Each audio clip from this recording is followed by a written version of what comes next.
마태복음 22장 23절에서 33절까지 읽겠습니다. 마태복음 22장 23절에서 33절.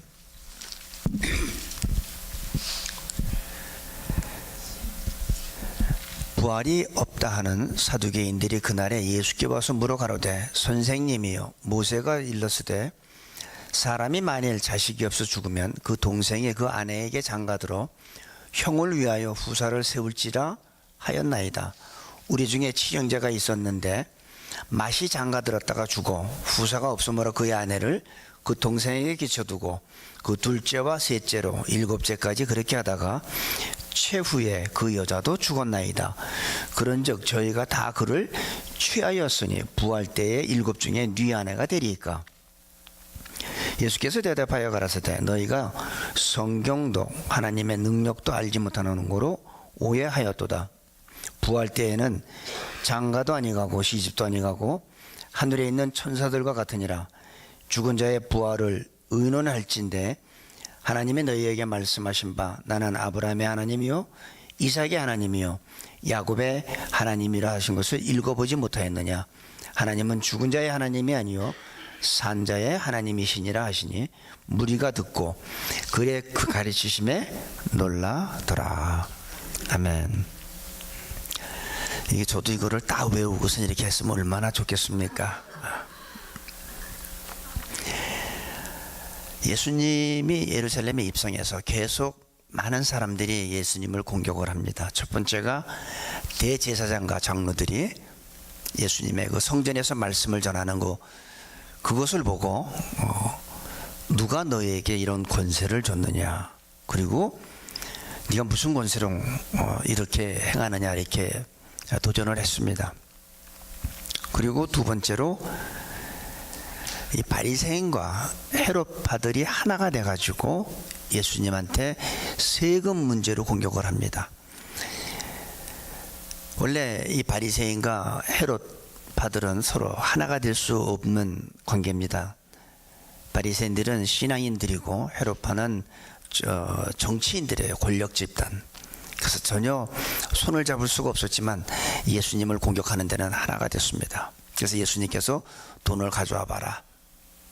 이것이 누구의 형상이냐, 누구의 글이고, 그러니까 가이사의 것이라고 그러니까 예수님께서 가이사의 것은 가이사에게, 하나님 것은 하나님께 드리라, 이렇게 예수님께서 말씀을 하셨죠. 그리고 오늘은 사두개인들이 예수님 앞에 나타나 가지고 부활에 관해서 공격을 합니다. 이 사두개인들은 사독 제사장의 후손들이에요.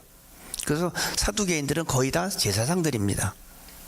근데 그들의 교리는 부활을 믿지 않는 겁니다. 바리새인과 사두개인들은 같은 하나님을 믿는다고 하죠. 같은 신앙의 뿌리를 받고 있다고 하지만 전혀 다릅니다. 바리새인들은 부활도 믿고 천사도 믿고 영을 믿어요. 그런데 사두개인들은 하나도 안 믿습니다. 사도행전 23장에 8절에 보면 그런 말이 나옵니다. 사두개인들은 부활을 믿지 않아요. 그리고 천사도 안 믿어요. 영도 안 믿어요. 그런데 자기네는 하나님을 믿는데요. 얼마나 웃깁니까? 하나님은 영이신데 영을 안 믿는 자들이 하나님을 믿는데요. 이렇게 바리새인과 사두개인들은 서로 교리가 달라요. 바리새인과 사두개인들은 계속해서 자기네들이 종교적인 지도자의 위치에서 서로 권력 다툼을 하고 있는 이 시대에 바리새인들이 예수님을 공격하는 것이 실패하니까 사두개인들이 이제는 자기네 부활에, 다시 말해서 예수님의 그 권세의 문제는 종교적인 문제라면 세금 문제는 정치적인 문제예요. 근데 오늘 부활의 문제는 교리적인 문제입니다. 그래서 이 사두개인들이 예수님을 자기네 교리 문제를 가지고 공격을 하는 걸 볼 수가 있습니다. 그래서 23절부터 28절까지 보면 이 사두개인들이 부활에 없다 하는 자기네 교리를 가지고 모세가 신명기 25장 5절 6절에 나오는 형이 만약에 아들이 없을 경우에 그 여인은 그 아내는 딴 남자한테 타인한테 시집가지 말고 그 형제에게 들어가서 그 동생이 그 형수를 자기 아내와 같이 해서 그 형의 씨를, 그러니까 뭐냐, 다시 말해서 대를 잇게 해주는 거죠. 다른 목적이 있는 게 아니라 단 형의 후대를 잇게 해주게, 이스라엘에서 형의 그 대가 끊이지 않게 하기 위해서 동생이 그 형수를 취하게 되어 있는 것이 모세의 율법이에요. 그런데 이들은 말씀의 뜻을 잘못 이해하고 자기네 그 교리에 맞추기 위해서 하나의 예를 드는데 7형제가 있다는 가상적인 얘기를 하는 겁니다. 진짜 이게 7형제가 있을 수가 없죠. 이렇게 뭐 중간에 딸이 있든지, 뭐 706라는 얘기 들어서 난 7 7아들이란 말은 들어본 적이 없는데, 어쨌든 간에 여기서 아주 말이 안 되는 게 뭐냐면 큰 형만, 맏아들만 결혼했어요. 그 다음에 둘째부터 7째까지는 결혼을 하나도 안 했습니다.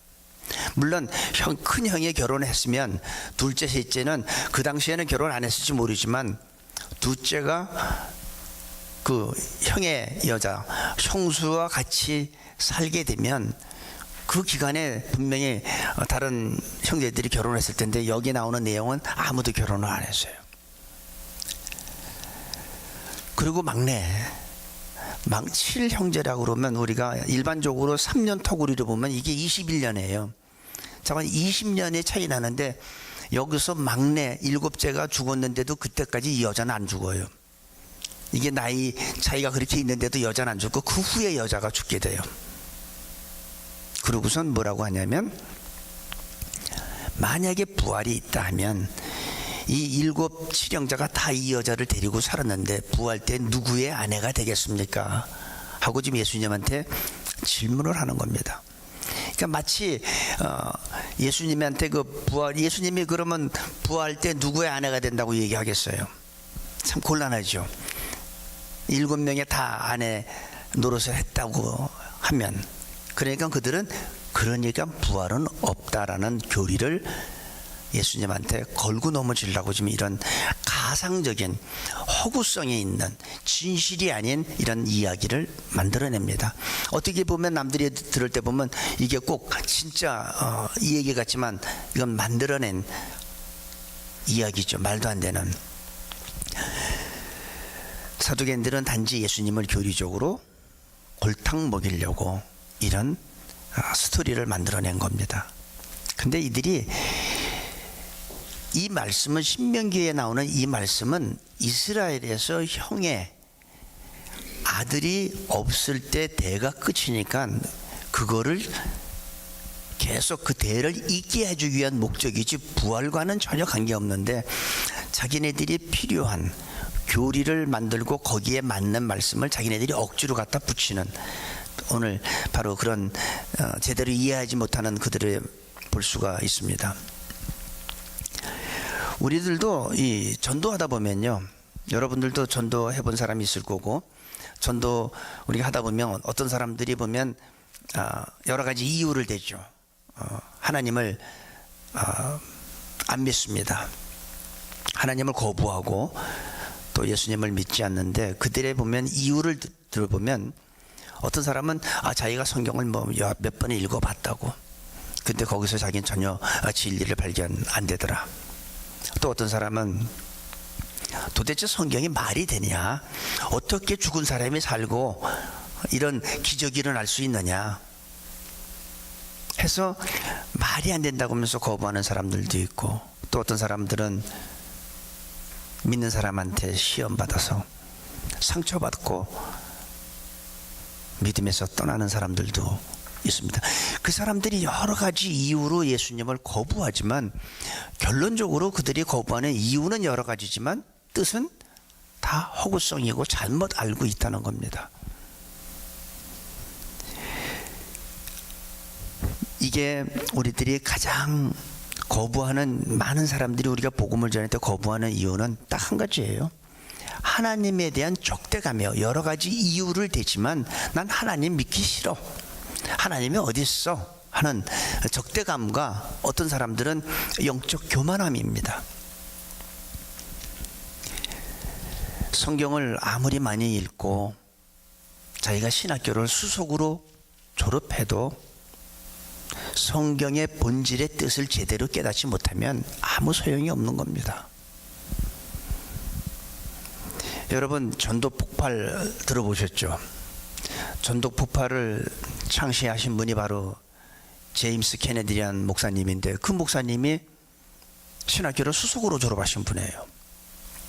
그분이 신학교를 수석으로 졸업하고 이제 목회를 하면서 자기가 신학 지식과 열정을 가지고 목회를 하면 잘 될 줄 알았는데 계속해서 목회를 실패하게 됩니다.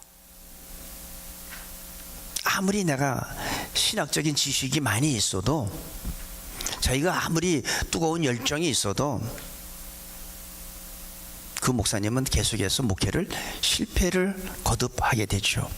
그러고 나서 그 목사님은 주님 앞에 무릎을 꿇고 회개하고 다시 시작한 것이 전도 폭발 훈련입니다. 복음으로 돌아온 거예요. 하나님은, 성경에 있는 하나님은 지식 속에 계신 분이 아니에요. 다시 복음으로 돌아오니까 이 목사님이 아주 전 세계적으로 유명하게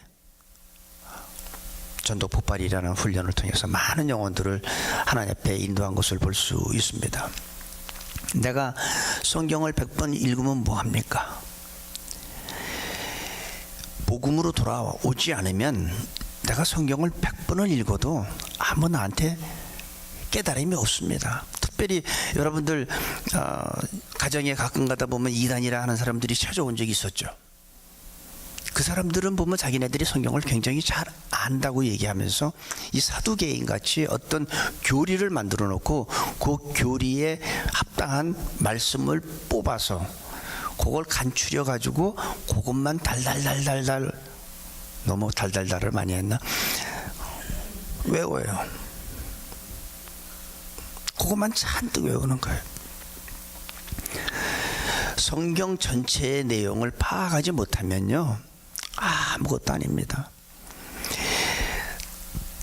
만약에 지금 그 사람들이, 성경을 달달 외우는 그 사람들이 지금 이 시간 예수님 앞에 나와 사두개인 같이 똑같이 나왔다면 예수님이 그랬을 거예요. 너희가 성경을 제대로 알지도 못하고 오해하였도다.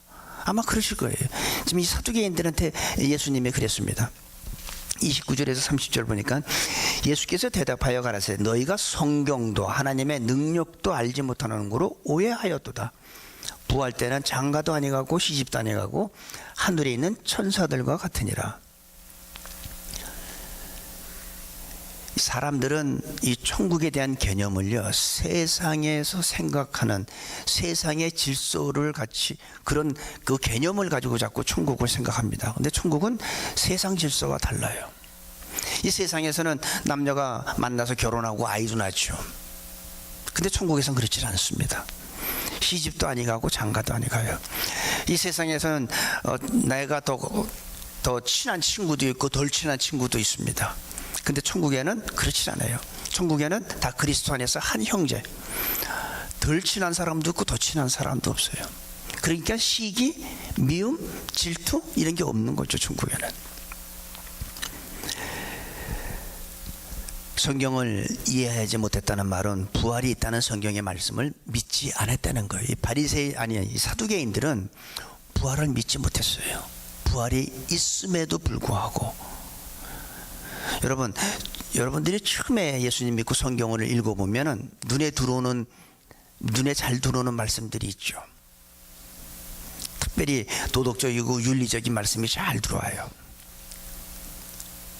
내가 창세기부터 요한계시록까지 내가 성경을 읽었는데 거기에서 그리스도가 발견되지 못하면 아무것도 발견하지 못한 거예요. 예수 그리스도의 십자가의 보혈로 내 죄를 사함받았다는 걸 발견하지 못하면 그건 아무것도 발견 못한 거예요. 성경을 내가 아무리 달달 외워도 그건 아무것도 배운 게 내가 하나도 발견하지 못한 거예요. 그래서 교회에서 성경 공부 가르치는 건 양보다 더 중요한 게 뭐냐면 내용입니다. 성경을 이해하지 못했다는 말. 우리들은 많은 사람들이 성경을 인용하지만 사실은 성경은 우리가 왜 그 사람들이 이해하지 못할까요? 성경은 하나님의 감동으로 쓰여졌기 때문에 하나님의 감동이 없으면 성경의 본질의 뜻을 우리는 이해할 수가 없는 거예요. 그러니까 자기가 나름대로 자기가 개인적으로 해석을 하고 말씀을 자기 나름대로, 그래서 사람들이 내가 복음이라는 말도 합니다.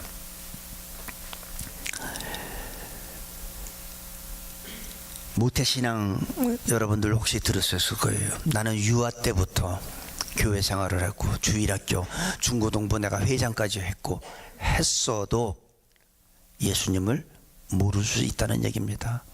내가 모태신앙 가정에서 우리 부모님의 장로님이고 할아버지가 목사였어도 예수님을 모를 수가 있다는 얘기예요. 다른 말로 얘기하면 구원의 확신이 없다는 얘기입니다. 그런데 내가 구원을 받고 나면요, 전에 보이지 않던 성경 말씀이 많이 보이기 시작해요. 그리스도라는 말이 많이 보입니다. 오늘 우리 전도사님이 암송을 해주셨는데 그리스도 안에서, 에베소서 보면 그리스도 안에서 계속 나오죠. 내가 구원받기 전에는 그런 말씀이 있는데도 불구하고 내가 읽었을 때 그게 눈에 안 들어와요. 근데 내가 구원받고 나니까 구원이란 말이 그렇게 많은 줄 몰랐어. 내가 성령 체험하기 전에는 성령이 성경에 그렇게 많이 있는 줄 몰랐는데 성경을 다시 읽다 보니까 성령이란 단어가 그렇게 많이 나올 수가 없습니다.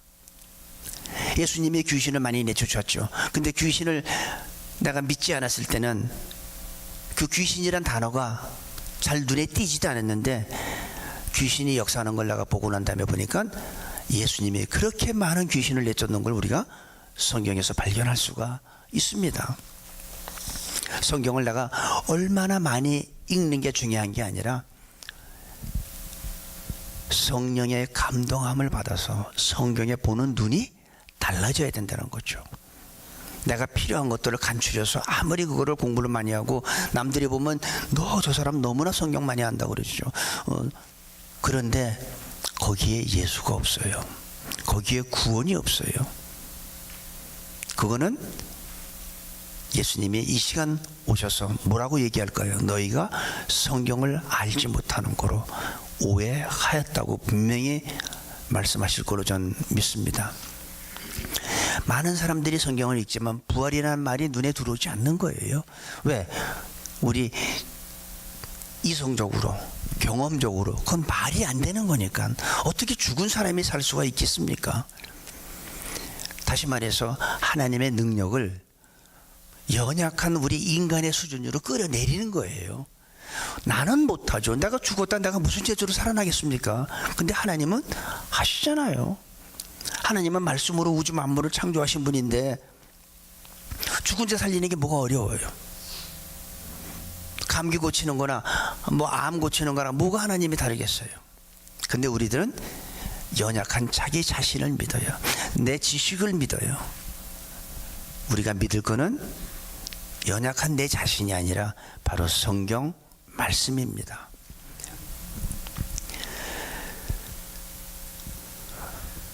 자기가 믿는 것 외에는 진리에 대해서 눈을 감기로 결정한 겁니다.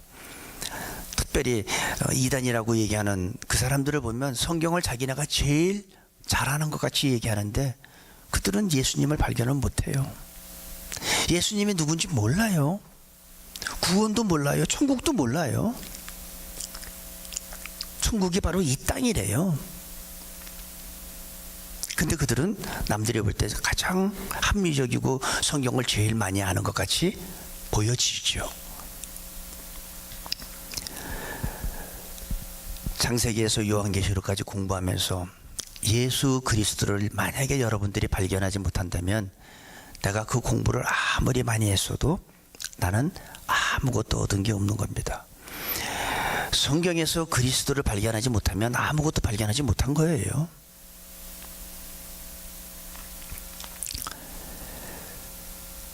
예수 그리스도의 보혈로 내 죄를 받은 것을 발견하지 못하면 그것도 역시 마찬가지예요. 아무것도 발견하지 못한 겁니다. 내 상식과 내 경험이 기준이 돼서는 안 됩니다. 우리가 살아가는 데 기준은 하나님의 말씀인 성경이 기준이 돼야 되는데, 성경을 내 필요에 따라서 뽑아낸 성경이 아니라 하나도 빠지지 않는 66권 성경이 바로 진짜 하나님의 말씀이에요. 내 교리를 거기에 맞추기 위해서 간추린 하나님의 말씀은 그건 성경 아닙니다. 성경 말씀의 한 부분이 될 줄은 모르지만 그거는 성경 말씀이 아니에요. 왜 많은 사람들에게 기적이 일어나지 않을까요? 여러분들이 예수님을 믿고 살아가는데 왜 기적이 여러분 삶 가운데 없을까요? 어떤 사람한테 기적이 일어나요. 근데 어떤 사람은 기적이 안 일어나요. 똑같이 예수 믿는데. 왜 그럴까요? 내가 믿고 신뢰하지 않기 때문에. 하나님은요, 어제나 오늘이나 영원토록 동일하세요.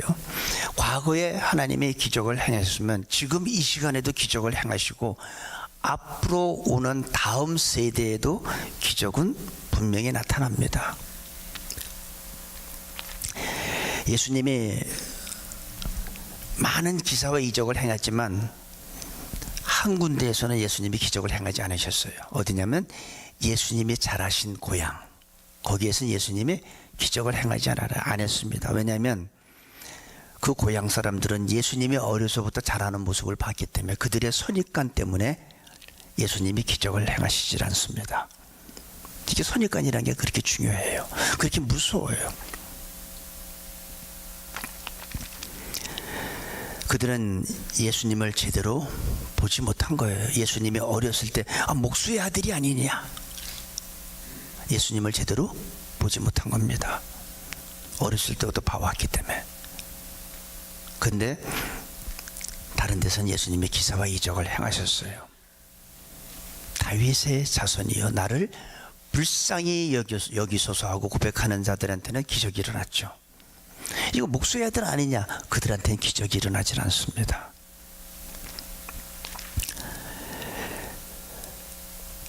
천국을 세상적인 관점에서 이해하려고 사두개인들은 했기 때문에, 그랬을 경우에 천국에 가서 만약에 부활한다면 누구의 아내가 되겠습니까? 이렇게 질문을 하는 거죠. 많은 사람들이 그렇게 생각을 해요. 이 세상의 기준을 가지고 자꾸 천국에 이해하려고 그래요. 전혀 다릅니다. 우리가 부활할 때 여러분의 그 몸으로 부활되는 게 아니에요. 고린도전서 15장에 보면요, 우리가 부활할 때 어떻게 부활되냐면 우리의 약한 몸으로 신고 강한 것으로 우리는 부활돼요. 고린도전서 15장 35절에 이런 말이 있습니다. 누가 묻기를 죽은 자들이 어떻게 다시 살며 어떠한 몸으로 오느냐 하리니. 42절 죽은 자의 부활도 이와 같으니 썩을 것으로 심고 썩지 아니할 것으로 다시 살며 욕된 것으로 심고 영광스러운 것으로 다시 살며 약한 것으로 심고 강한 것으로 다시 살며 육의 몸으로 심고 신령한 몸으로 다시 사나니 육의 몸이 있은즉 또 신령한 몸이 있느니라. 우리가 부활할 때는요, 신령한 몸으로 부활돼요. 여러분의 지금 그런 몸으로 부활되는 게 아닙니다. 신령한 몸으로. 약한, 지금 우리들 조금만 질병 걸리면 힘들잖아요. 이런 몸이 아니에요. 약한 게 아니라 강한 몸으로, 육의 몸이 아니라 썩지 아니하는 신령한 몸으로 다시 부활됩니다. 왜 이렇게 부활이 중요할까요? 만약에 예수님의 부활이 없으면 우리의 믿음은 헛거예요. 우리는 아직도 죄 가운데 있습니다. 그래서 예수님의 십자가에서 죽으시고 부활해야 돼요. 죽으시고 부활, 만약에 예수님이 죽고 부활을 하지 못했다면 우리는 아직도 구원받지 못합니다. 고린도전서 15장 17절을 제가 보겠습니다. 그리스도께서 다시 사신 것이 없으면 너희의 믿음도 헛되고 너희가 여전히 죄 가운데 있을 것이요. 분명히 얘기하죠. 예수님의 부활이 없으면 우리의 믿음도 헛되고 우리는 아직도 죄 가운데 있어요. 그래서 로마서 4장 25절에 보면 이런 말이 있습니다.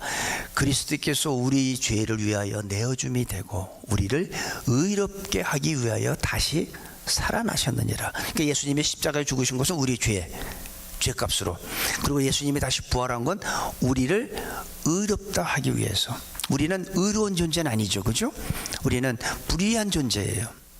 하지만 하나님께서 이제는 너희는 의롭다라고 우리가 칭함을 받는 거지, 우리는 의로운 존재는 아닙니다. 그렇기 때문에 예수님의 부활이 그렇게 중요해요.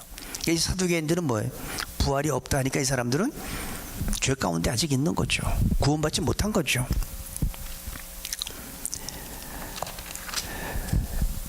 31절 33절까지 보도록 하겠습니다. 죽은 자의 부활을 의논할진대 하나님이 너에게 말씀하신 바 나는 아브라함의 하나님이며 이삭의 하나님이며 야곱의 하나님이라 하신 것을 읽어보지 못하였느냐. 하나님은 죽은 자의 하나님이 아니요 산 자의 하나님이시니라. 지금 예수님께서 너희가 아브라함의 하나님이요 이삭의 하나님이요 야곱의 하나님이라는 소리를 읽어보지도 못했느냐. 그들이 지금 다 살아있다는 거예요. 하나님은 죽은 자의 하나님이 아니라 산 자의 하나님이라는 거예요. 그들이 지금 살아있다는 얘기예요. 그걸 너희들이 읽어보지도 못했냐 하는 얘기입니다. 이것이 부활의 근거입니다. 죽은 자를 살리시고 병든 자를 치유하시고 우리를 구원하시는 능력의 하나님이십니다. 여러분에게 하나님은 어떤 분이십니까? 살아서 역사하시는 분입니까? 아니면 죽은 관념 속에 있는 하나님입니까? 여러분한테 정말 한번 여러분들이 스스로 한번 질문해 보세요. 내가 믿는 하나님은 과연 어떤 분인가? 그냥 관련적인 어떤 추상적인 그런 하나님인가? 죽어있는 하나님인가? 실존하는 하나님이 아니고 그런 하나님인가? 아니면 지금도 살아서 역사하시는 하나님인가? 한번 여러분들 깊이 한번 생각해 보기 바랍니다. 그게 첫 번째 단추가 제대로 끼어있질 않으면 여러분들이 아무리 열심을 내도 여러분들의 믿음은 헛거예요.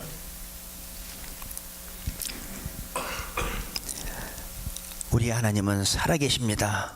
우리를 구원하시고 축복하시고 새롭게 하시는 하나님이라는 사실을 꼭 믿고 그분한테 영광 돌리시기를 간절히 축복하고 기도합니다. 기도하겠습니다. 아버지 하나님, 산자의 하나님을 알게 하셔서 감사합니다. 죽은 자의 하나님도 아니시고 어떤 철학자의 하나님이 아닌 아브라함의 하나님, 이삭의 하나님, 야곱의 하나님이면서 나의 하나님이신 것을 이 시간 찬양합니다.